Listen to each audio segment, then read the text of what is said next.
Paartii sadaffaa waa'ee mataa dhukkubbii. Egaa primary headache paartii tokkooti amma paartii lamaatti isinitti himeen ture. Amma immoo secondary headache yookaan mataa dhukkubbii isa lammaffaa isan jedhuun isinitti himaa na dhaggeeffadha. Mataan dhukkubbii secondary headache kan jedhamu kun yeroo baay'ee dhibee adda addaadhaan dhufa.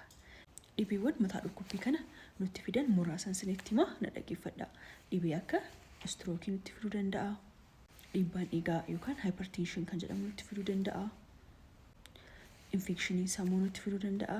Kan akka meningitis, kan akka encephalitis fa'aa jedhaman kun infekshinii sammuudha. Mataa dhukkubbii nutti fiduu danda'a. Hanqinni dhiigaa gosa diimaa mataa dhukkubbii nutti fiduu danda'a yookaan aneemiyaa kan jennu.